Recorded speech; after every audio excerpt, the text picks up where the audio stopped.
Thank you, Madam President. Madam President, I rise to talk about the substance of the Gina McCarthy nomination. It's a very important nomination. It's a very important agency that's been taking dramatic action in the last 4 years. And Gina McCarthy is not some outsider coming to this anew. She has been at the center of that very, very dramatic and, in my opinion, draconian action.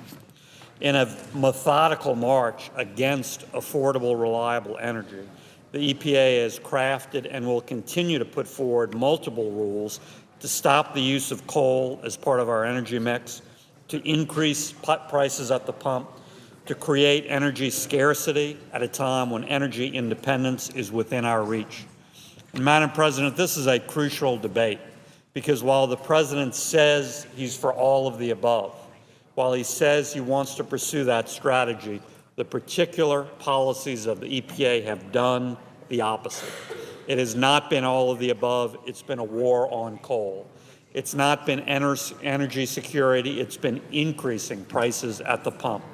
It's not been energy independence. It's been trying to muffle the progress we can make to produce good, reliable, affordable energy right here in our country.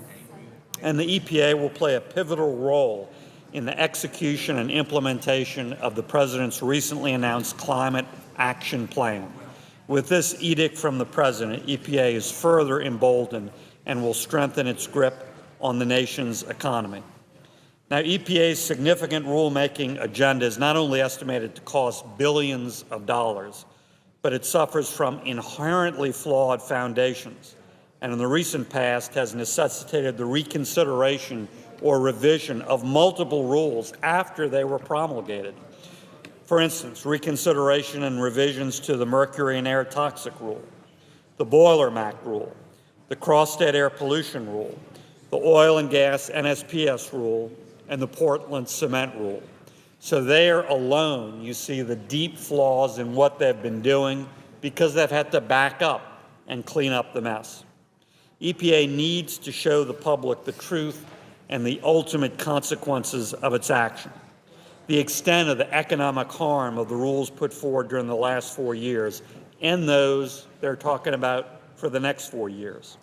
Not just through FOIA requests, not just through congressional inquiries, not just through more accessibility to information, which we've won, but being honest with the American people about their policies. Let me talk about just a few areas where this is particularly important. First, greenhouse gas regulation.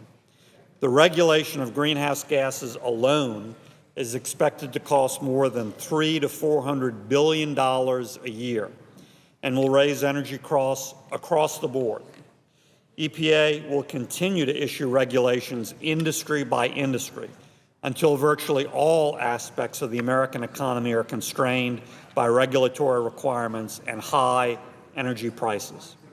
When the EPA IG investigated the basis upon which EPA moved forward with greenhouse gas regulation, the endangerment finding, the IG found that EPA did not follow its own peer review procedures to ensure the science behind the decision was sound. This is a very, very important point, and we need more consideration and different action from EPA. Directly related to that, the so-called social cost of carbon.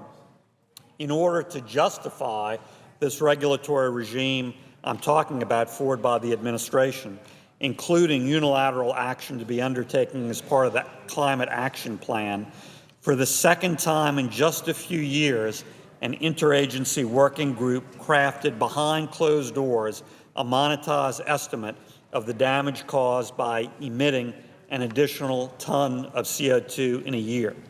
These estimates are what is referred to as that social cost of carbon.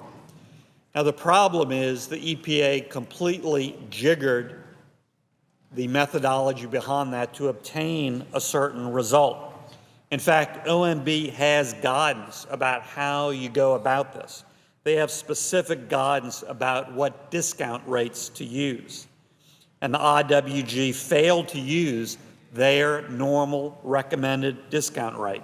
for a very simple reason. It wouldn't get them to the end goal, the objective they needed to get to. More evidence of the serious problems we have with EPA. Another important category, the ozone national ambient air quality standards. Beyond the regulation of greenhouse gases, EPA will propose revisions to the ozone national ambient air quality standards, which, if set between 60 and 70 ppb, would cost potentially hundreds of billions of dollars annually. EPA itself estimates now that this would cost between $19 and $90 billion annually, and would likely find 85% of U.S. counties designated non-attainment. This is a big, big deal, and EPA needs to talk honestly with the American people about where it's pushing us. Overreach in general. You know, this agency overreach has been historic. For instance, in an attempt to smear the idea of hydraulic fracturing, EPA has carried out a campaign against that process in an attempt to justify unnecessary federal regulations that would usurp the successful and traditional regulation of that process. EPA, in 3 separate instances, Pavilion, Wyoming, DeMock, Pennsylvania, and Parker County, Texas, came out with outlandish and unsubstantiated claims of contamination and ridiculous claims of dangers like houses exploding due to hydraulic fracturing. In all 3 of those cases, EPA has been forced to walk away from their baseless claims and withdraw from their investigatory witch hunts. So there again, yet another example of improper action and complete overreach. And mismanagement of existing programs like the renewable fuel standard. You know, while that fuel standard, in my opinion, is inherently flawed and may be in need of outright repeal, EPA is in charge of its current implementation. And it's not taking action while a crisis mounts under that current implementation. So as renewable fuel mandates increase each year, while demand for transportation fuels decrease, refiners are forced to blend more biofuels into a gasoline and diesel pool that's shrinking. And so we're hitting a blend wall.